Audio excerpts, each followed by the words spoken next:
You feel that?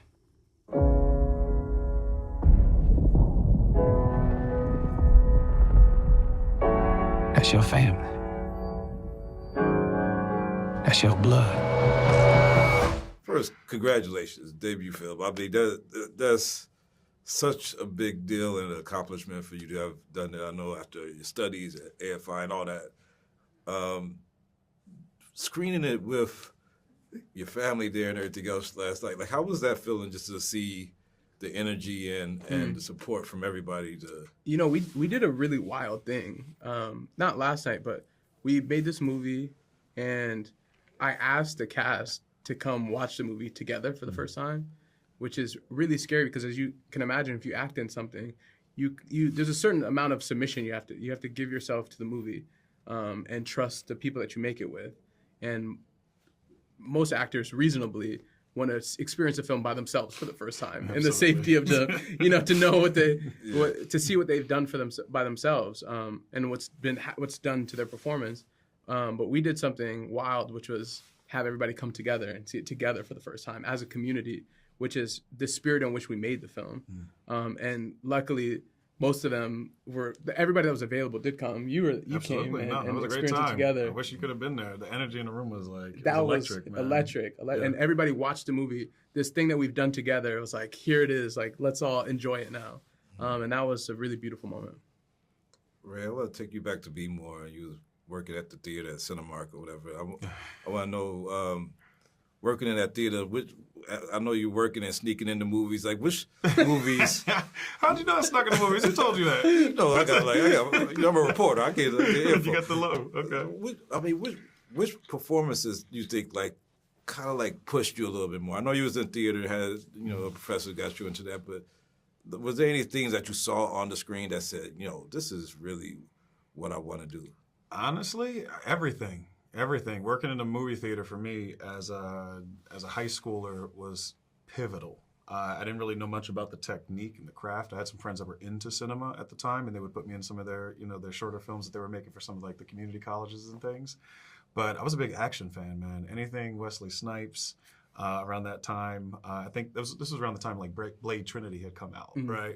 And so any and everything that came through the movies from 2000 and probably 4 through 2007, I was just there. I was locked in. It didn't matter what it was. I'm watching animated kids films. I'm watching Academy Award-winning films. I just wanted to be there. I just wanted to be in that moment. And that, I think I knew, even at that point, I was like, this is something I want to be involved in. I'm not sure in what capacity just yet, but it just pulls you in, Yeah. Mama Ola polished this piano with her tears for 17 years. For 17 years, she rubbed on it till her hands bled. Then she rubbed the blood in, mixed it with the rest of the blood on it. Every day God breathed life into her body. She rubbed and cleaned and polished and prayed over. Play something for me, Berniece. Play something for me, Berniece. Play something for me, Berniece, every day. I cleaned it up for you. Play something for me, Berniece. You always talking about your daddy, but you don't never stop to look at what his foolishness cost your mama.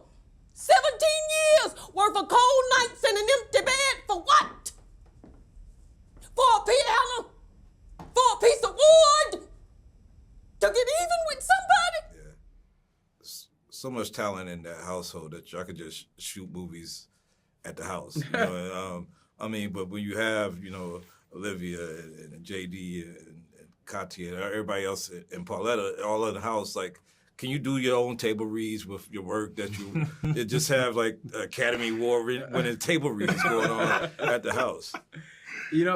I'm so grateful to not only my family, but to come from just a community of artists and a community of talented people that revere the arts, that value it and instill that kind of artistic practice in all of us.